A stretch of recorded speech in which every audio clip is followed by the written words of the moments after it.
Welcome to No One Asked, the podcast where we talk about things literally no one asked us about. I'm Julie Barrett.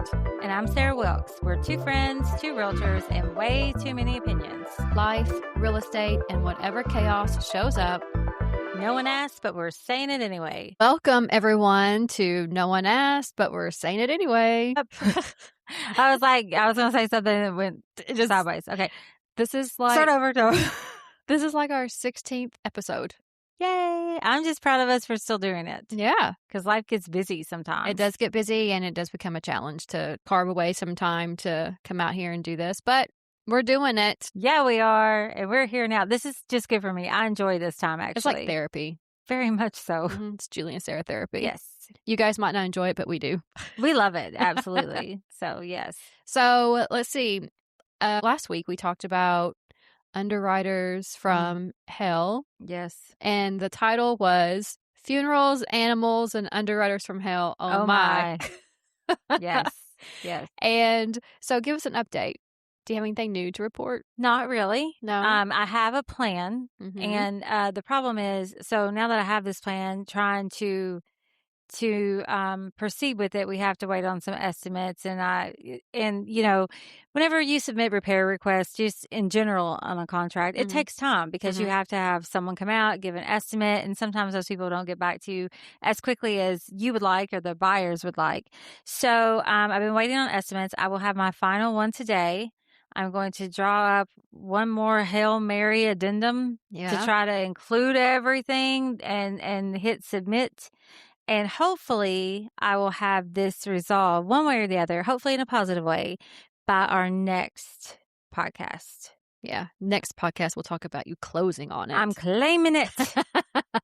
Manifesting it right now. Defeat Ursula. Yes. That's the villain that we named it. Took us a minute to figure that out. I was like, who? What? And then I said Milan. I was like, that's an Italian city. It was Mulan. Oh, that's right. I never even realized that wasn't it. Yeah. I said I never watched it. I did. I was like, that's not right. Wait a minute. That's not right. That's not right. I never realized that you said the Italian city. I said Milan. Yeah.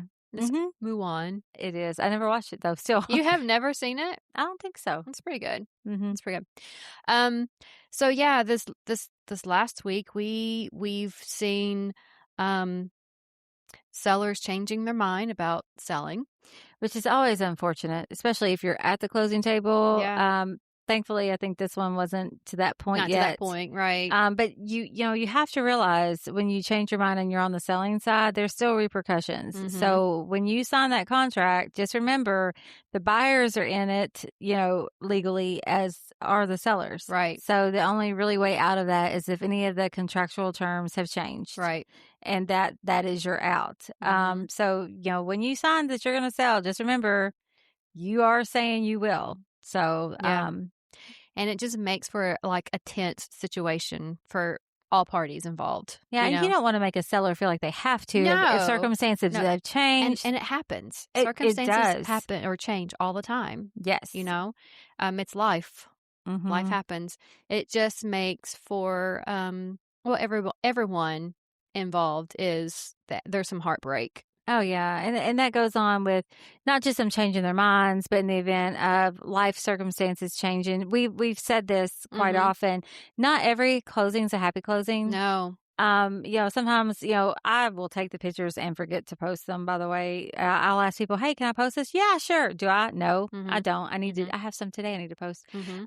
But for the ones that aren't happy closings, you're not going to ask that question. No. And I have one I'm working on right now that's a short sale.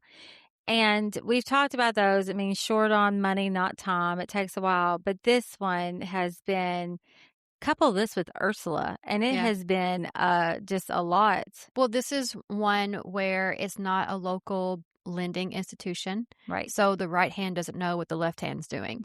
And you send documents, and then you have to resend documents. And then you get these emails saying that this isn't approved, but it should have been approved because you've already sent the documents. You know, and it's just like they're not communicating on their end, which makes it more difficult for us on our end. And they asked today, actually, for documents that I sent them, I think April 10th. Oh, wow. And I mean, I have my paper trail, but it doesn't matter Right. because you can't just call in and talk to the person. You No, call in and you get whoever you you get. never get the same person. No. So short sales are a good thing if you are in danger of losing your home, but just be prepared for a lot of stress Yeah.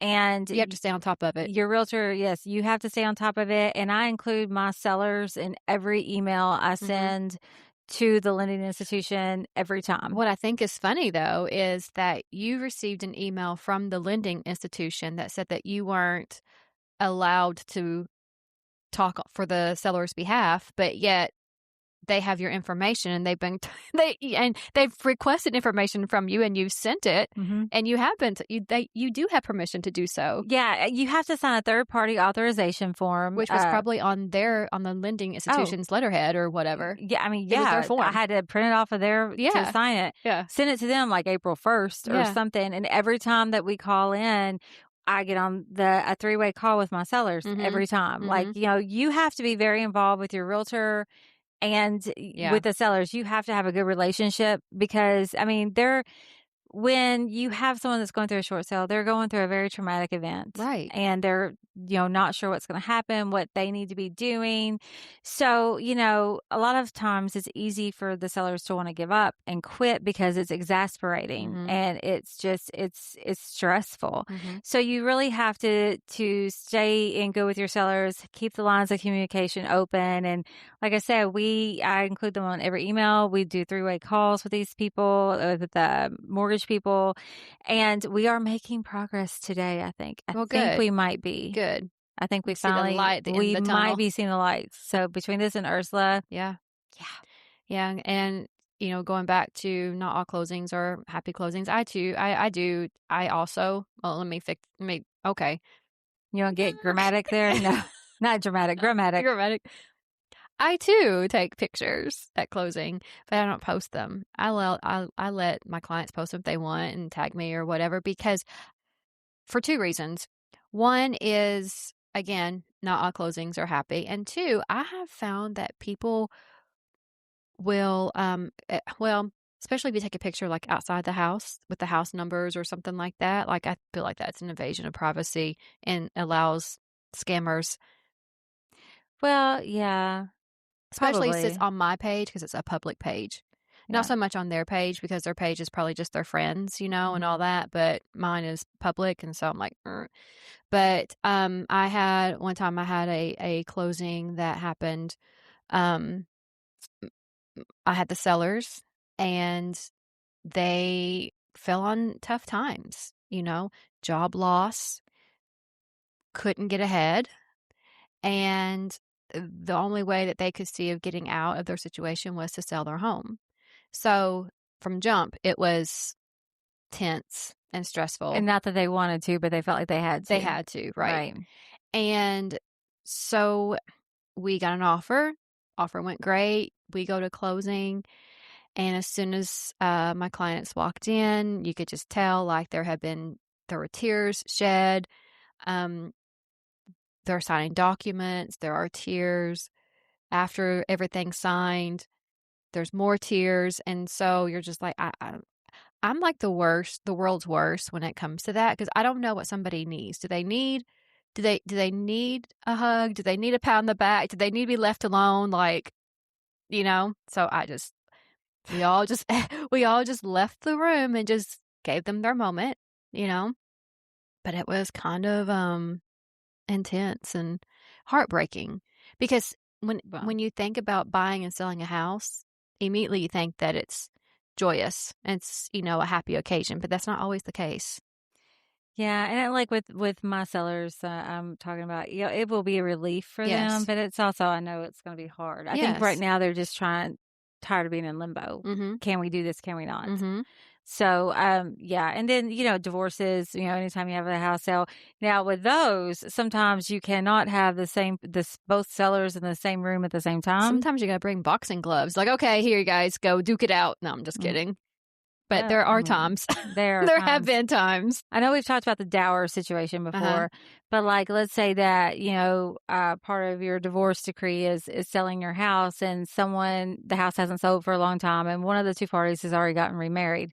The new spouse has to come to the Yeah. closing Yeah. to sign with your ex-spouse and you to sign the house That you had together. that you had together. Right. And when I first started in real estate, probably after the first year, one of my closings was like that. And the ex-husband I Mm-mm. mean, you could just see it just everywhere within his being, Yeah. and he signed, didn't speak to anybody and left. And like, that was it. Mhm. And so then everybody's like, Mhm. okay, Mhm. Like, of "Okay, course. moving And on." so like 24-year-old me is like, what do I do? Do I pat them? No. I mean, like, I was like, Yeah. I had no clue what to do. Yeah, I'm like the world's worst at comfort because, like, if I'm in that situation where I'm sobbing or whatever, I am just leave me alone. Hmm. Just let me cry it out, leave me alone, I'm fine.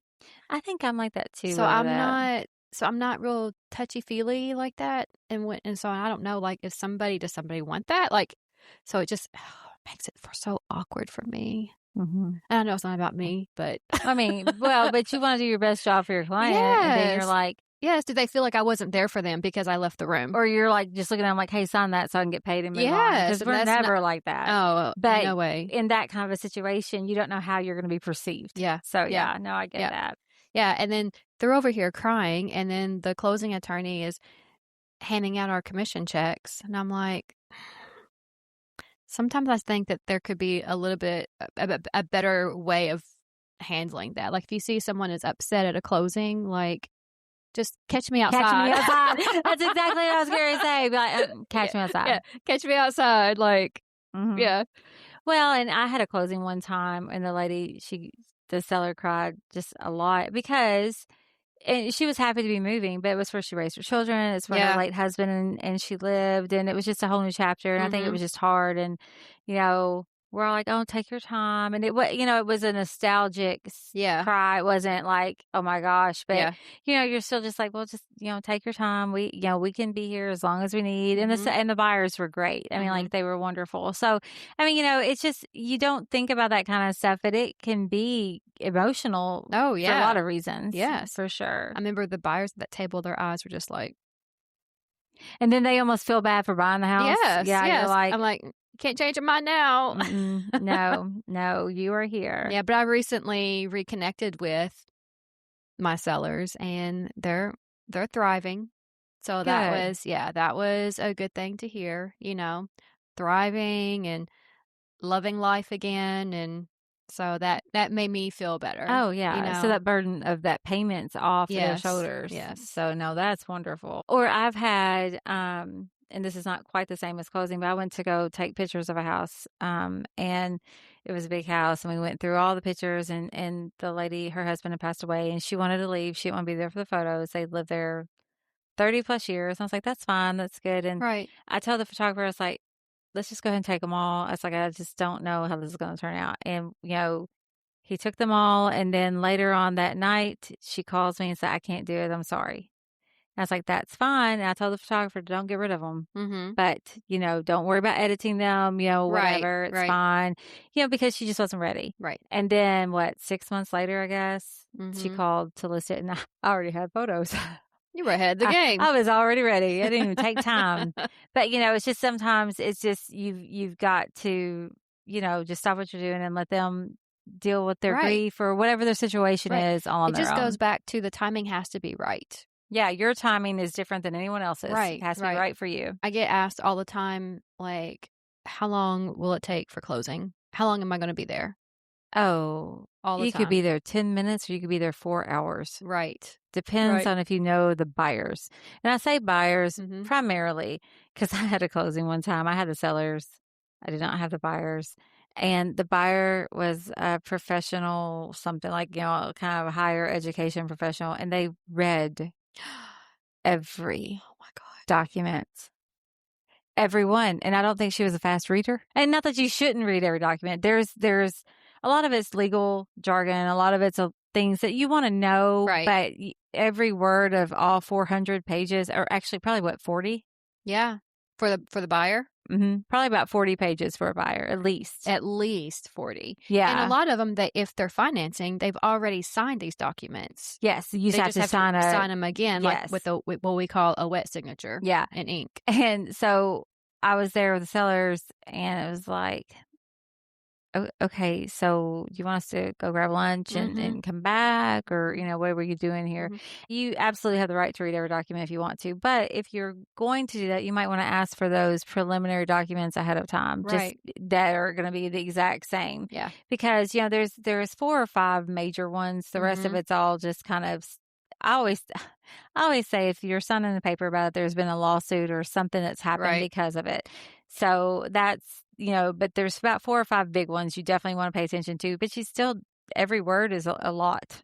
And typically, there are the closers that we work with, the title companies that we work with, they will kind of give you like a brief rundown. This is what this is saying. This is what this is saying. Sign here, and all that stuff. But do you remember? I know you remember this, but we had an attorney here in town, and every time you had a closing with him, he would tell you, if you want to fall asleep at night, just read your mortgage documents. And I think I've used that a lot.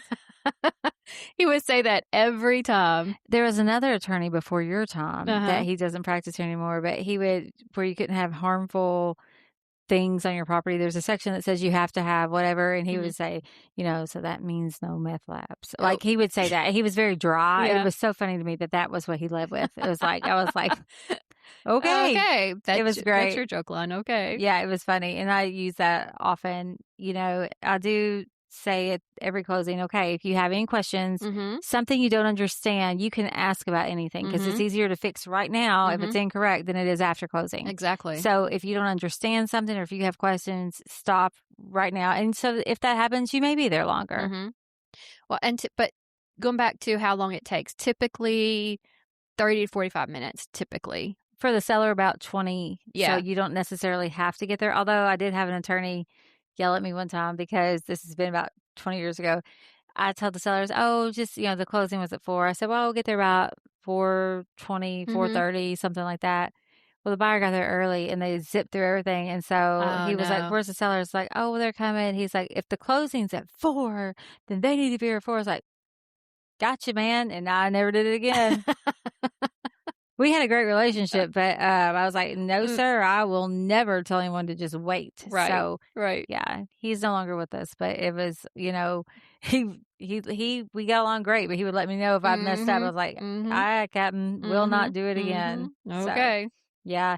But typically the sellers, and if you are in a hurry, if you're just there on your lunch break or something, we can always have the sellers sign first. You just can't take your check. Yeah. So, or get your wire or whatever. I mean, sometimes people get all caught up and be like, I can't make it at that time. It's okay. Like, we can work around your schedule. Yeah. We do it all the time. We have mobile notaries, or, we'll get you We'll signed the come to night you. before. I have signed in a parking lot.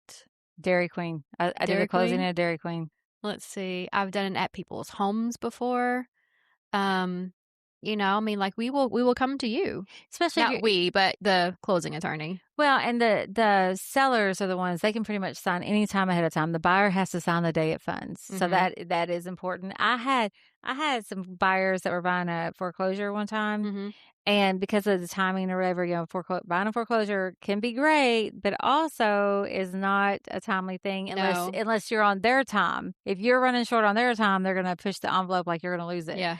So they had gone to Florida. Oh, gosh. For a vacation, and we had to send the buyer documents to Florida. Oh, man. So I've done that before. I think I remember that. Maybe it was a lot. Because they were afraid that the foreclosure company, it's not that they wouldn't necessarily get the house, but if you go so far past your date, they can charge you, like $100 a day? Yes. If the fault is on your side. Yes. And then being on vacation, that would have been their side. So we had to send it to Florida. But that was before people bought remotely, and now we have people buy sight unseen, which we do not recommend. But you can. Scary. I've done it, and yeah. It's scary to buy sight unseen. I sold a $500,000 or $450,000 house, and they never saw it. And they came in for the closing though. And I was like, hey, do you want to go see it before you sign the papers? No, we're good. Oh. I was like, I need you to go see it. Right. And they waited till after they signed the documents. And I went with them, and they love it. They still live there. They love it. And I had sent them videos, and like when I had sent them videos, I was like, "Did you see that crack? Yeah. Or did you see the stain in the carpet?" Like I went through like this huge house, like anything that I saw that could have been bad. I was like, "Look at Mhm. this," because Mhm. I was so scared. Mhm. They still live there and they love it. Oh, So, but good. yeah, they didn't go till after they signed. I was like, "Oh my gosh." It's like That's so brave. it was I awful. don't I mean, I could not do that. Even though this is my career and I'm in homes all the time and stuff like that, I I could not couldn't. buy a house sight unseen. I don't well, I say I couldn't. I probably could, but I couldn't. I would I would need have to extensive videos. I would have to at least see it once. Yeah, no, they I they got in and were like, "Yeah, no, we're good." and we used to have that happen all the time, especially during COVID. COVID happens all the time. Oh my gosh, COVID was like the wild, wild west. It was Mhm. crazy. But what y'all have to remember, I say, what y'all have What to y'all remember, have to what remember. y'all have to remember is, and this was important because this happened during COVID. Mhm. Zillow or Realtor or all these sites, they take information from our MLS system and fill in their blanks. Mhm. We have no control over that. However, if you say there is a carport on our MLS, Mhm. Zillow calls it a garage. Oh my gosh, I knew about the bathrooms, No, they but call it a garage. call it a garage if it's a carport, Yes, and so when someone buys sight unseen and then they get and they're just there, reading online and they're they're reading not. online and Mhm. their agent didn't give them the MLS sheet Mhm. or they weren't mine, they were furious because there was not a garage. I never said there was a garage. It Right. was a carport. Right. But that's why you need to get the actual MLS sheets, even though I'm not saying they're not accurate because they are. They do take from what we say, but they don't differentiate between carport and Right. garage. Right. And bathrooms. Oh, we would get calls all the time. This house doesn't have 3 bathrooms. It has 2.5. I can't help what Zillow says. Yeah, if you looked at our sheet, Right. it My says this. information is correct, ma'am. Yes, yes, I'm sorry. Slow down. But yeah, Hold up. so that was something about sight unseen though too, is that if you're not getting the actual feature sheet from Mhm. our MLS, it could possibly not be accurate. Right. So that was a big deal, like in the COVID. Do you remember during COVID, like, we didn't know if we could be working or not, so you and I had, like, this big plan of just taking videos of all of our listings, just going in and just videoing all of them, so if somebody called, we can send them a video, you know? And I did. We I did. mean, we did a lot of them, Gloved and up, masked up, which is yes, ridiculous, it but we did is, it. but we didn't know. We were afraid to get fined. Yeah, I was afraid to get we fined. weren't sure if we could work or not, Yeah. and then, like, so finally they said we could, but like, and I had them on YouTube on my other channel for a while, and, Mhm. like, now looking back, they're so bad, and they're They're so silly, horrible, they're but it doesn't terrible, matter, like, that was the time, and that's what we had to do. and but now I've seen because I never checked that channel anymore, but I saw a comment at one point, "Why were you wearing gloves?" I don't know, man, because we thought we were all gonna die, I Because guess, that's what the because commission it said. was like you couldn't do anything. I was like, "I know it looks stupid now, Yeah. but we didn't know any Yeah, better." that's what the commission said, like, if what'd it say? Like, you had to wear gloves, Shoe covers, shoe covers, and a masks. mask to show property. Mhm. So my have how the times have changed, but, Yeah. like, we were like, "Okay, so how are we gonna sell these? How are we gonna make money while everybody's shut down?" Like, it was Right. crazy, and it was also crazy how many people relocated and moved during that time period. Oh my gosh. All the time, every day from New York and California and Montana and all those places Oh, moved yeah, this way. everywhere. I Yeah. sold houses to people from Arizona, California, Florida, New Mhm. York, Chicago, Yeah. Colorado, yeah, everywhere. Because they could be all working from home, so it didn't matter, and they were fleeing to places that were Cheaper. cheaper. And that would be when the prices shot up like crazy Yeah. here, which actually, I mean, we kind of just caught up with a lot of the other areas, but that was kind of what kicked that domino when things Mhm. started changing. Mhm. So, And now we're seeing the prices come down. yeah, I think it all depends on how bad a seller needs to sell. Mhm. If they bought the height of it, they're not going to be able to come down Oh, much. absolutely not. Um, But, you see a lot of price decreases, in the past couple of weeks and stuff like that. Houses sitting longer on the market. Buyers yeah, being more, I'm not gonna say picky, but they are. yeah, selective. Well, and I don't know that I would say that, and I'm not trying to be correcting or anything, but I'm not sure that the prices are coming down as much as the sellers have overpriced them Mhm. based on what we tell them. Like, Mhm. a lot of times I feel like they're still pricing like it's COVID years Yes. and we're like, well, this is where we think you should be, but they still are listing higher. So I still think that they're when they do come down, but I Mhm. think the baseline is probably similar. I mean, it has gone down though. You're right. Because I'm sorry, I'm You're replaying just talking everything. it out. It's okay. I'm talking it out and everybody gets to see my wheel That's what this turning. is about, just talking it out. Yeah. So, I mean, but yeah, I mean, it just depends, if I tell all of my buyers, if a house is listed day one, they're not going to be super negotiable. Mhm. 30 days after, throw out Mhm. your Hail Mary offer and see Mhm. what happens, Mhm. but, most of the time that first week, they're not coming down that much. Oh, no. Not taking contingencies or anything like that. No, no. So, but I mean, it's just wild. And like I said, you and I were in and out of the office, like parking around back, like trying to stay 10 feet Incognito, like we were like yeah, like secret I'm not agents. coming in your office because we had to be 10 feet apart or 6 feet, six. It was 6 six. feet apart. So I'm Yeah. like, okay, I'm over here. I'm not coming near you. Yeah. It was crazy. It's just wild. It's funny how the cycles of real estate and life trends that we've been through with this. Mhm. And then here comes 2026. Yes. I don't even know what you classify this year as. I don't either.